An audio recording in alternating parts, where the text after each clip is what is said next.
विकास से मैं हूं नफीसा हुद भाई। हम आज ख़ित्ते में चलने वाली तूफ़ानी हवाओं और तेज़ बारिशों की खबर शुरू करेंगे जो ओमान, बहरीन, कतर, दुबई में तबाही फैलाते हुए पाकिस्तान और अफ़गानिस्तान की तरफ दाखिल हो गया है। हम ख़ास तौर पे दुबई पर फोकस करेंगे क्योंकि वहाँ से मिलने वाले मनाजिर ने ख़ासा चौंका दिया है। उधर हमारे साथ एक नुमाइंदा भी मौजूद हैं, रिपोर्टिंग करते हैं दुबई से, फ़हद शेख।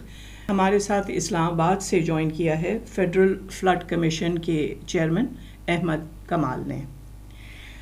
तो सबसे पहले हम आपको जो दुबई और मुत्तहदा अरब इमारात में तबाही हुई है इस पर एक मुख्तसर सी रिपोर्ट दिखाते हैं, सुनाते हैं, जो हमारे प्रोड्यूसर अदील गुलफाम ने तैयार की है। चंद सेकंड में आप ये रिपोर्ट देखेंगे।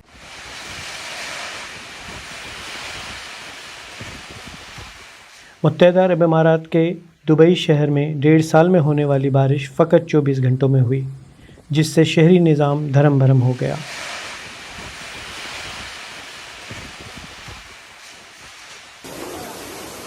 दुबई में गैरमामूली मनाज़िर देखने में आए, जहां बारिश का सैलाबी रेला सबवे स्टेशंस में घुस गया, जिससे आमदोरफ्त बुरी तरह मुतासर हुई।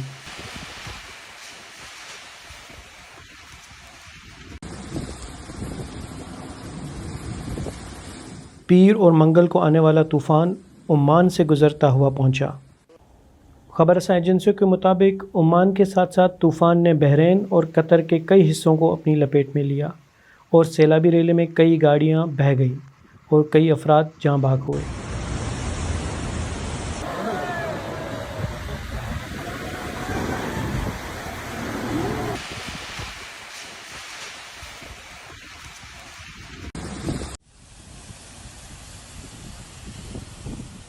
दीगर शहरों में भी हैरत अंगेज़ मनासिर देखने में आए, जहां गाड़ियां तैरती हुई दिखाई दी गई। तूफ़ानी बारिश में दुनिया का मसरूफ़ तरीन हवाई अड्डा बुरी तरह मुतासर हुआ और कई परवाज़ें मनसूख की गई।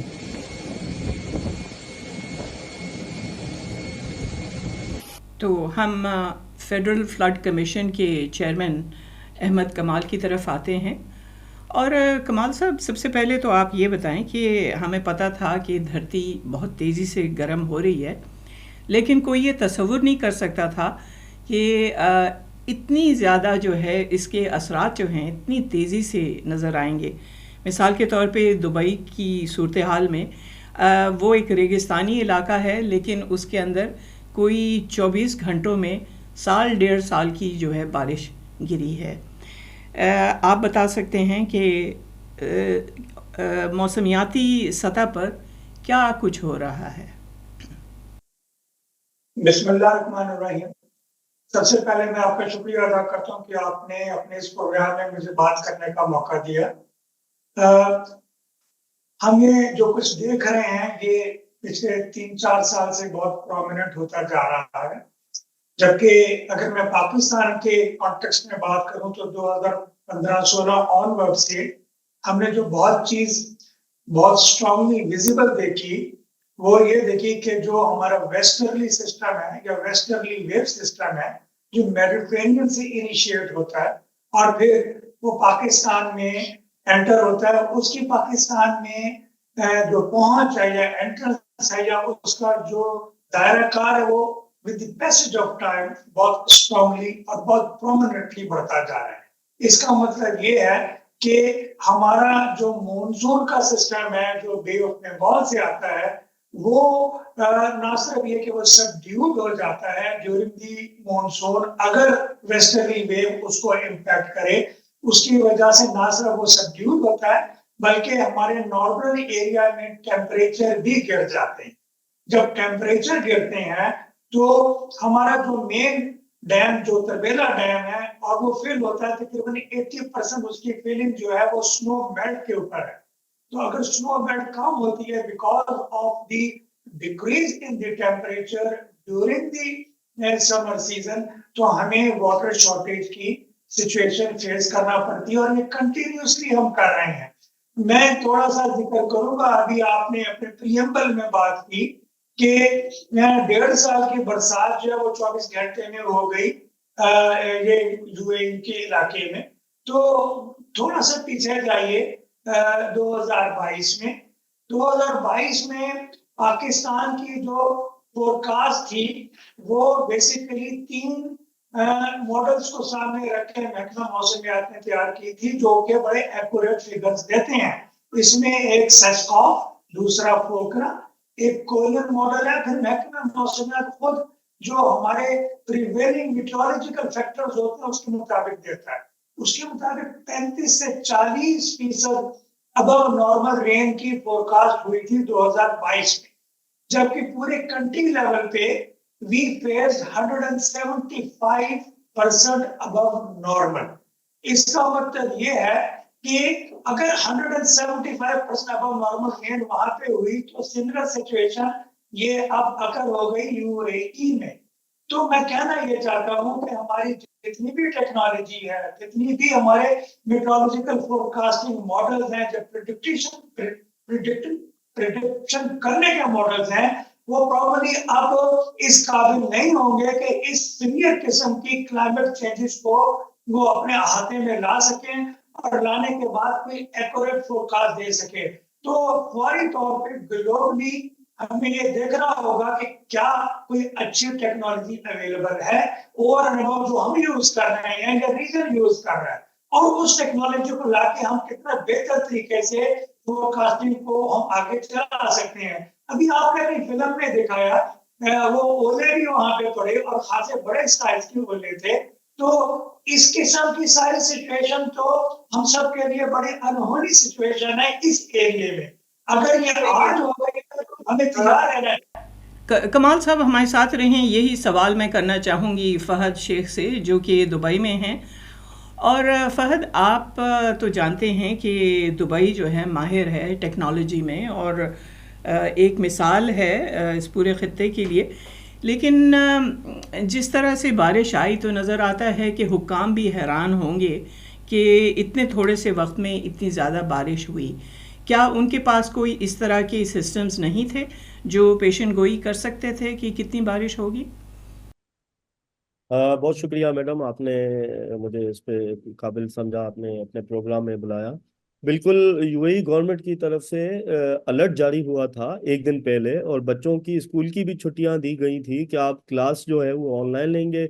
ऑफिसेज को भी ऑनलाइन पे लेके आए कि वर्क फ्रॉम होम करेंगे। एक हफ्ता पहले भी ये अलर्ट उन्होंने जारी की थी कि बारिश बहुत ज्यादा होगी, लेकिन उस पैमाने की नहीं हुई थी। इस दफा भी यही हुआ। लोगों को लगा कि शायद पिछले हफ्ते की तरह जो हमें अलर्ट महसूस हुआ था गवर्नमेंट की तरफ से कि हम लोग बाहर निकलेंगे तो कम बारिश होगी, लेकिन बिल्कुल अंदाजा नहीं था कि बारिश बहुत ज्यादा थी। अबू धाबी ले लें आप, शारजा ले लें आप, अजमान ले लें या दुबई ले लें, सड़कें बिल्कुल डूब गई हैं, गाड़ियां तैर रही हैं उसमें। लोगों को बिल्कुल आइडिया नहीं था कि उनको बाहर नहीं निकलना चाहिए था। गवर्नमेंट की तरफ से अलर्ट जारी हुआ था एक दिन पहले, सबको बोला गया कि आप बाहर ना निकलें, जिनको जरूरी काम है वो निकलें। लेकिन हमारी आवाम जो है इस चीज को नजरअंदाज करके बाहर आई, जिसकी वजह से ये प्रॉब्लम्स क्रिएट हुआ और लोग फंस गए। घंटों के घंटों गाड़ियां फंसी रही पानी में। सबसे बड़ी चीज के इनकी जो हाईवे हैं वो सारे डूब गए और दोनों तरफ ट्रैफिक जाम हो गई। लेकिन इनका रेस्क्यू सिस्टम बहुत अच्छा है, इन्होंने रेस्क्यू किया। अभी तक किसी की डेथ नहीं हुई है दुबई के अंदर। ओमान के अंदर जो सैलाब आया है उसके अंदर तकरीबन 8 लोग अभी तक डेथ उनका डिक्लेयर हो चुका है, 4-5 उसमें बच्चे भी हैं। लेकिन दुबई की पुलिस, आप उनकी रेस्क्यू, उनकी एम्बुलेंस सर्विस, वो बिल्कुल अलर्ट थी। जो गाड़ी फंस रही थी उनको विद इन मिनट्स, घंटों के अंदर अंदर वो लोग उसको निकालने की कोशिश कर रहे थे। जी कमाल साहब, आपकी तरफ लौटते हैं। आपके इल्म में है कि कुछ अरसा पहले, और बस मेरा ख्याल है चंद हफ्ते ही हुए हैं, कि रूस के बहुत सारे इलाकों में बशमूल कज़ाकिस्तान में और वस्ती एशिया की मुख्तलिफ़ रियासतों में इसी तरह के मनाजिर देखने में आए, जिसमें लोग कश्तियों में सफ़र कर रहे थे। बारिश इस कदर हुई थी कि वो ख़ुद भी जो हैं हैरान थे कि ये सब कुछ। अगर आप बता सकते हैं कि उमूमी तौर पे दुनिया में क्या कुछ हो रहा है जिसकी वजह से इस पूरे खित्ते में जो है वो इस तरह का मौसम आ रहा है। आपका शुक्रिया सवाल का। मैं आपको ये शेयर करना चाहूँगा कि 2015-16 ऑनवर्ड से जो ग्लोबली डे टाइम टेम्परेचर है उसमें बहुत ज़्यादा इजाफा रिकॉर्ड किया गया, और ये डे टाइम जो टेम्परेचर है इसमें पिछले रिकॉर्ड्स भी टूटे। मैं समझता हूँ जो हमारे क्लाइमेट के एक्सपर्ट्स हैं, ये क्लाइमेट इम्पैक्ट से रिलेटेड हैं, जिस वक्त हम कॉप में जाते हैं और बात करते हैं कि हमें 1.5 के अंदर रहते हुए आगे चलना है, उसे आगे बढ़ने नहीं देना, तो मैं समझता हूँ कि हमारी जो advancement with regard to technology या विद रिगार्ड टू प्रोग्रेस है, इंडस्ट्रियल ग्रोथ है, वो प्रॉब्ली हमने स्टॉप नहीं किया, और उसका इम्पैक्ट जो है वो अब दुनिया देख रही है। एक साइड पे हमने उसको बहुत ज्यादा एडवांस किया, तो दूसरी तरफ जहाँ पे एडवांसमेंट नहीं है उसके इम्पैक्ट उधर जा रहे हैं। मैं आपसे छोटी सी चीज शेयर करूंगा। 2010 का जब पाकिस्तान में हिस्टोरिक फ्लड आया, उसके बाद एक तहकीक हुई, और उस तहकीक से ये बात सामने आई कि जो मॉनसून का ट्रेंड पाकिस्तान में है वो नॉर्थ ईस्ट से नॉर्थ वेस्ट तकरीबन 80 से 100 किलोमीटर उसमें बढ़ गया है, उसमें ऐड हो गया। और सिमिलरली 2006-7 से ऑनवर्ड लास्ट ईयर तक पाकिस्तान में जितनी भी साइक्लोनिक एक्टिविटी हुई हमारे सी कोस्ट पे, बलूचिस्तान और सिंध में, उसकी तहकीक में ये सामने आई बात कि जो सी सरफेस टेम्परेचर है अरेबियन सी का, वो कंपैरेटिवली बढ़ गया है बे ऑफ बंगाल के टेम्परेचर से या सरफेस टेम्परेचर से, जिसकी वजह से जो प्रोग्रेसिव इंकर्शन ऑफ एक्टिविटी है इसकी साइक्लोन की, वो अब हमारी सी कोस्ट और ओमान की सी कोस्ट को हिट कर रही है। You may recall last year जब ये बाइपर जॉय साइक्लोन आया था और फिर अल्टीमेटली ये इंडियन गुजरात को भी इसने हिट किया। तो ये वो तमाम मुहर्रिकात है।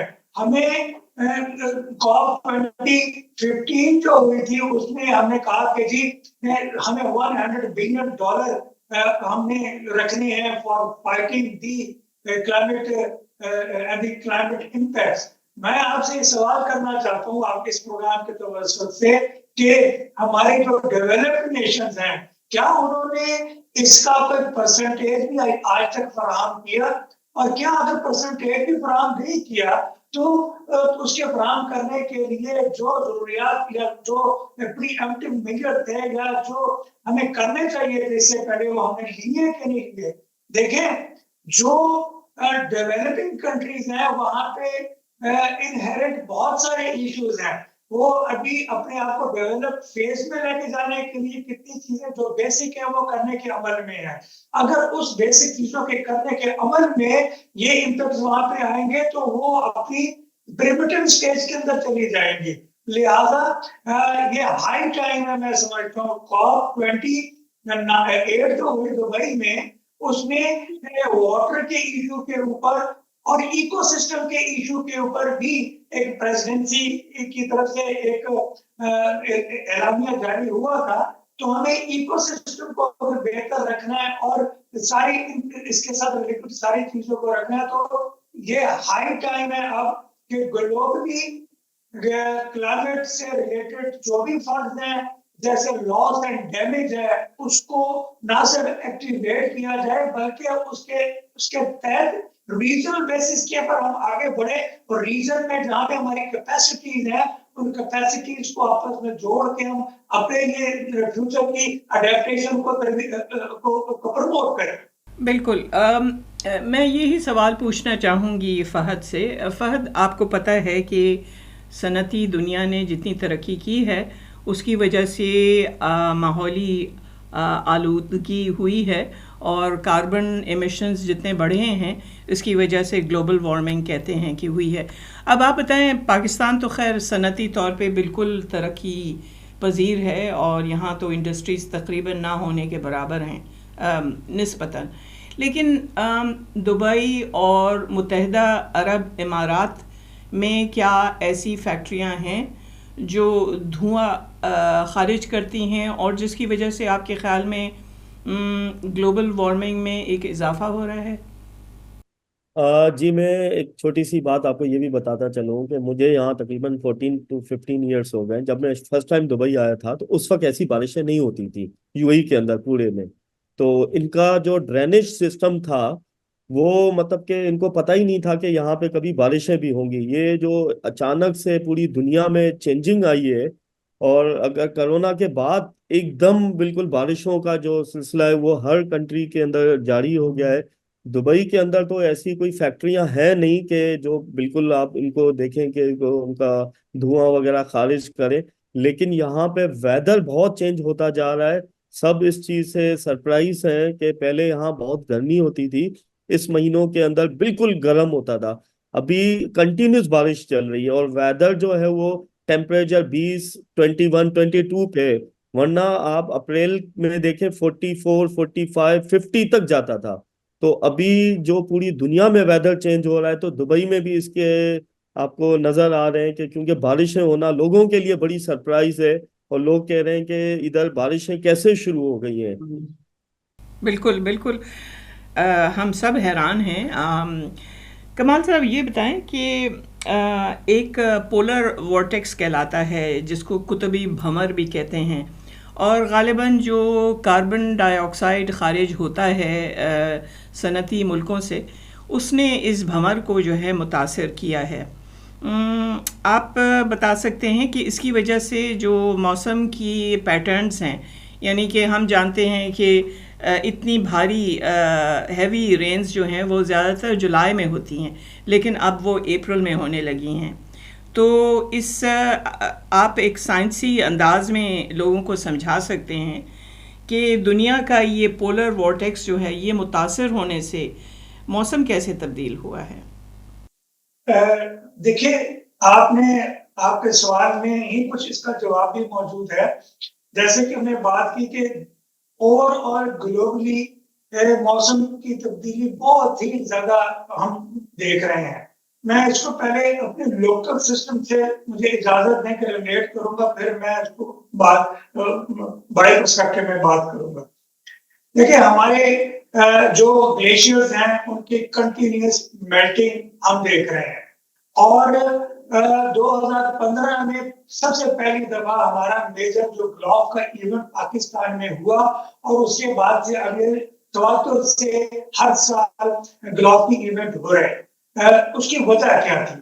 उसकी वजह यह थी कि हमारे जो ग्लेशियर्स हैं उनके ऊपर कार्बन इमिशंस की वजह से उनका जो हीट कंटेंट है या हीट एब्जॉर्प्शन पावर है, अंडरग्राउंड मेल्टिंग होती है, और वो मेल्टिंग की वजह से जैसे वो ग्रेविटी फ्लो से मूव करते हैं, तो जहां पे उनका प्रेशर जमीन के प्रेशर से ज्यादा होता है वहां से वो फिर पानी बाहर निकलता है। अभी आपने जो ग्लोबल वार्मिंग की बात की, तो देखें जो ग्लोबल टेम्परेचर चेंजेस हैं, जो ग्लोबल मेट्रोलॉजी है, वो उसमें उसका ट्रैप और जो हवा का निजाम है वो बड़ा मेजर रोल अदा करता है।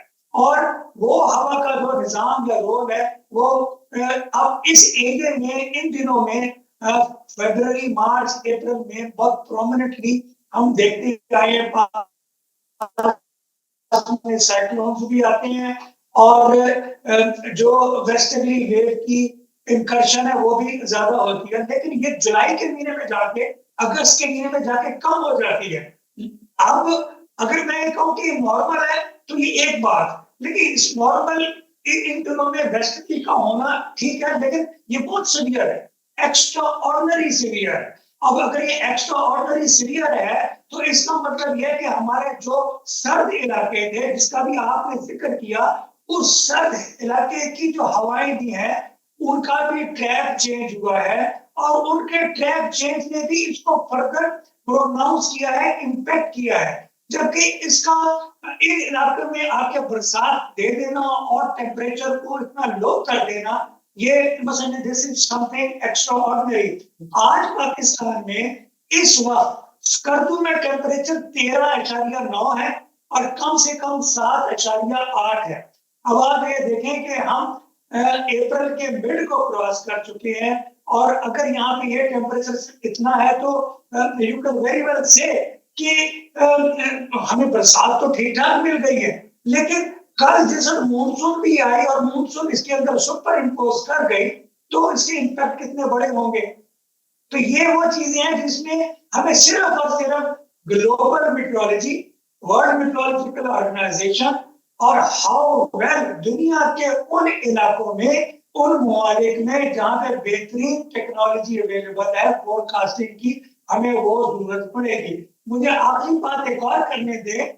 2010 का जब पाकिस्तान में फ्लड आया तो इंटरनेट पे एक खबर आई कि ECMWF एक इदारा है, European centre for medium range forecasting and library, UK में एस्टैब्लिश है। तो उसकी खबर यह है कि उस इदारे के ने बता दिया था, या उसके पास के सारी डिटेल मौजूद थी कि पाकिस्तान में ये अगले 8-10 दिन में सिचुएशन होनी है।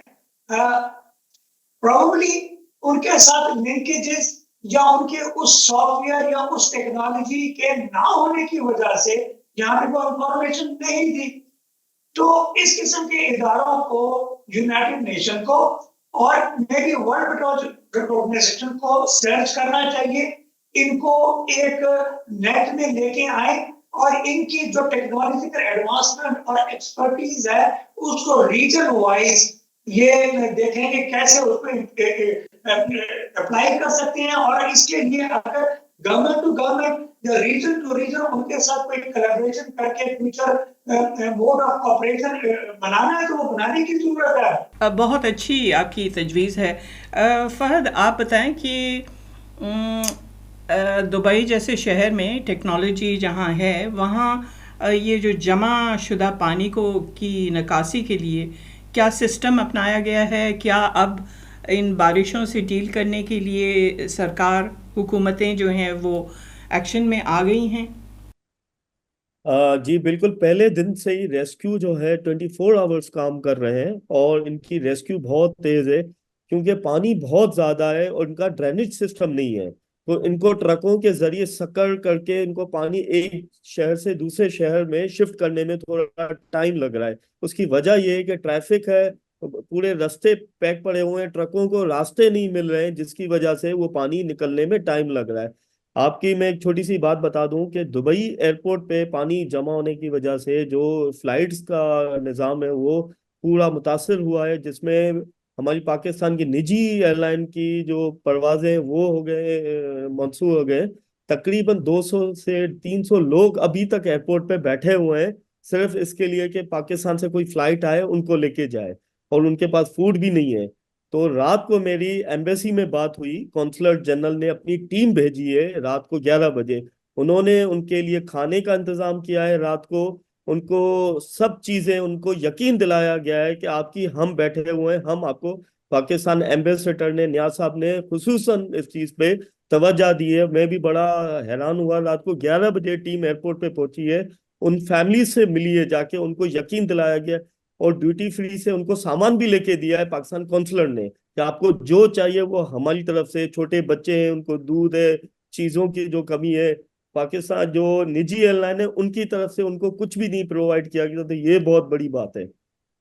कमाल साहब, बिल्कुल आखिर में, क्योंकि मुझे पता है कि आपको एक मीटिंग भी चेयर करनी है, लेकिन आप बताएं हमें कि जिस तरह से अभी तक कोई 100 लोग हलाक हो गए हैं अफ़गानिस्तान पाकिस्तान में, और जो सैलाबी रेला गुजरेगा ख़ास तौर पे KP, बलूचिस्तान और पंजाब में, सिंध की तो पेशन गोई कमी है, तो इसमें आप लोगों ने क्या एहतियाती तदाबीर अख्तियार की हैं? मैं आपसे शेयर करूं कि ये जो सैलाबी रेला जिसकी आप फरमा रही हैं, बात कर रही हैं, ये काबुल, दरिया काबुल में, सवात में, दरिया काबुल, दरिया सवात और इनके साथ जो कनेक्टेड इनके ट्रिब्यूटरी रिवर्स हैं, ये उसके अंदर मैक्सिमम फ्लो आए थे। दरिया काबुल में 2,12,000 का फ्लो आया, जो इन दिनों में कभी आया नहीं। 2010 में जुलाई के महीने में दरिया काबुल में 4,50,000 का फ्लड भी हमने सब एक्सपीरियंस किया था। तो जो ये फ्लड आया, इसने जो इम्पैक्ट देना था वो इम्पैक्ट इसने दे दिया। अब ये नीचे जिस तक जाएगा तो नीचे इसका इम्पैक्ट इंशाल्लाह बिल्कुल नहीं आएगा। चश्मा डैम जो हमारा ये चश्मा रिजर्वायर है करबेला के ये नीचे है, और इससे ऊपर काबुल जो है वो दरिया सिंध में आके गिरता है। तो जितना भी इसका इम्पैक्ट है वो इसके अंदर एब्जॉर्ब हो भी गया है और होगा भी, लिहाजा इसका कोई इंशाल्लाह इम्पैक्ट नहीं होगा। मुझे एक बात और क्या करनी है, अभी हमारे जो दोस्त फहद शेख साहब हैं, इन्होंने अपनी बात की कि दुबई के कॉन्टेक्स्ट में ड्रेनेज के इशू के ऊपर, तो मैं ये कहना चाहूंगा कि दुबई मोस्ट मॉडर्न इलाका या सिटी या कह लीजिए कि कंट्री है, और लेकिन वहां पे फ्यूचर की ड्रेनेज की तमाम चीजों को जहन में ना रखते हुए डेवलपमेंट करना ये बड़ी एक मैं समझता हूँ कि क्वेश्चन मार्क है। और ये हम देख भी रहे हैं इस वक्त पाकिस्तान में इसके ऊपर बहुत ज्यादा रियलाइजेशन पिछले 2-3 सालों में हो गई है। हमारा नेशनल फ्लड प्रोटेक्शन प्लान 4 हमने तैयार किया, उसमें हमने कंट्री के 20 सिटीज को आइडेंटिफाई किया है जहां पे अर्बन फ्लडिंग के मेजर इवेंट्स होते रहेंगे, हो सकते हैं, और उसमें हमें किस तरीके से आगे चीजों को लेकर चलना है वो हमने बाकायदा उसके अंदर प्लान के अंदर प्रपोज की है। तो this is high time now Dubai या बाकी की रियासतों के लिए कि वो एक दफा इसको रीलुक करें, रीविजिट करें, और इसको मैं समझता हूँ कि अर्जेंट बेसिस के ऊपर जहां पर ड्रेनेज के नए सिस्टम को बनाया जा सकता है इसकी निकासी के लिए वो करें, नंबर 1। और नंबर 2, जितना भी ये पानी इस कुदरती आफत से आया है उसको अपॉर्चुनिटी में कन्वर्ट करने के लिए work best thing can be done on ground, ये करने की जरूरत है। रेन वाटर हार्वेस्टिंग करें, इसकी मदद से आप नेचर बेस्ड सॉल्यूशंस को तरवेज दें, जहां पे आपकी ग्रीनरी नहीं है पानी को उधर लेके जाए, अंडरग्राउंड वाटर स्टोरेज टैंक्स बनाएं, उस पानी को डिफरेंट यूटिलिटीज के लिए यूज करें, and then keep it for the future purpose as well. God forbid अगर कभी पानी नहीं है और वो पानी आप यूज करने की कोई पोजीशन में हो तो आप उसको यूज कर सकें। So this should be the paradigm shift, ये रिक्वायर्ड है। अगर हमने ये नहीं की तो we should side it off. आपने बेहतरीन बात की, क्योंकि इसको बाराने रहमत में अगर तब्दील किया जाए और ये रेगिस्तानी इलाकों में जो पानी की कमी है इससे पुर किया जाए तो इससे बेहतर क्या बात होगी। लेकिन बहुत शुक्रिया आपकी शिरकत का। हमारे साथ थे फेडरल फ्लड कमीशन के चेयरमैन अहमद कमाल, जबकि दुबई से हमारे साथ थे एक सहाफ़ी फहद शेख। JB कनेक्ट से मैं हूँ नफीसा हूद भाई। आप लोगों की शिरकत का शुक्रिया और खुदा हाफिज़।